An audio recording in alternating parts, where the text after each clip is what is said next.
ভগবান কথা বলে? কথা বলে না? রাত 3টের সময় আমার বাড়িতে, যেদিন আমার বাড়ি অনুষ্ঠান হয় সেদিনকে আমরা গোপালকে জল দিইনি কোনোদিন আগে। রাত্রেবেলা গোপালকে খাটে শয়নে দিই। তখন রাত 3টের সময় পূজারীকে বলছে যে আমাকে খেতে দিলি এত, আমাকে জল দিলি না। পূজারী রাত 3টের সময় উঠে চলে আসছে, এসে এসে এসে কলিং বেল বাজাচ্ছে। আমি বলছি এত রাত্রে কে কলিং বেল বাজাচ্ছে? তখন উঠে সুজার ঠাকুর বাড়ি গিয়ে বলছে কাল স্যার বলছে মা নতুন কাঁসার গ্লাস আছে। আমি বললাম আছে। বলছে জল দাও আগে। তো সেই আমাদের ওর জন্য জল কেনা থাকে আলাদা, সেই জল দিয়ে ও শয়নে দিয়ে আমরা চলে আসি। প্রতিদিন জল দিলে সেই জল আমরা যতটা জল দিই ততটা পরিমাণ জল পাই না আমরা, বুঝলেন। একদিন আমি বাসি প্রসাদ দিয়ে ভোগ লাগিয়েছিলাম।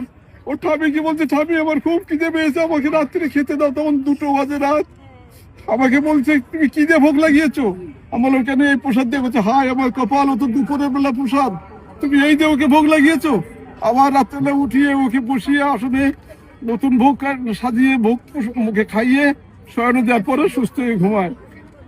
জানবেন এই জায়গায় না এর একটা গায়ে জামা থাকতো, চিপ টিফিন লাগিয়ে দিতাম। এখন আর চিপ টিফিন দিই না, এখন আমরা সুই সুতো দিয়ে ওকে বেঁধে দিই। ওকে ওর কষ্ট হয় শুতে। হ্যাঁ, আমাকে বলেছিল যে আমি অ্যাডভাস্টারে ঘরে ঘুমাবো না, আমি 3তলা মন্দিরে ছিলাম, আমাকে 3তলা মন্দির করে দাও। আমি বলতো আমি একটা সিকিউরিটি গার্ডের কাজ করি, আমি 3তলা মন্দির কি করে করব? কিন্তু আমাকে এত টাকা দিয়েছে, 2 বছরের ভিতরে এখন 3তলা মন্দিরে থাকে। পাড়ার লোক সবাই বলে যে কাকা তুমি কি নিয়ে আসছো? যে মন্দির থেকে নিয়ে আসছিল সেই মন্দিরে মহারাজ বলেছে আপনাকে ছাপাখানা দিয়ে দিলাম, বিশ্ব ব্রহ্মাণ্ডে এরকম টাকা কেউ ছাপাতে পারবে না। তো সত্যি আমি গোপালকে কোলে করে বলছি, আমার 3 বছরের ভিতরে আমাকে যা করে দিয়েছে, আমার সারা জীবন আর কাজ করতে হবে না, এমন কিছু আমাকে করে দিয়েছে। 20খানা ভাড়ার ঘর করে দিয়েছে, হারমোনিয়াম আছে, খোল আছে, ডিগি আছে, তবলা আছে, এভরিথিং ওর করা রয়েছে সব। 7 লাখ টাকা দিয়ে খালি ওর থাকার ঘরটা করে দিয়েছি। 7,000 টাকা দিয়ে একটা খাট বানিয়ে দিয়েছি। 3,000 টাকা দিয়ে দোলনা করে দিয়েছি, সব এর জন্য।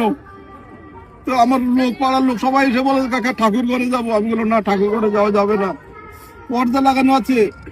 একদিন এক সাহেবকে বলেছিলাম স্যার একটা পুরোনো ফ্যান দেবেন। বলছে কেন? আমি বললাম যে আমি গোপালের ঘরে লাগাবো। বললো ও পুরোনো ফ্যান লাগানোর শখ হয়েছে, 2860 টাকা দিয়ে ফ্যান কিনে এনে বলছে এটা নিয়ে যান গোপালের ঘরে দিয়ে দেবেন।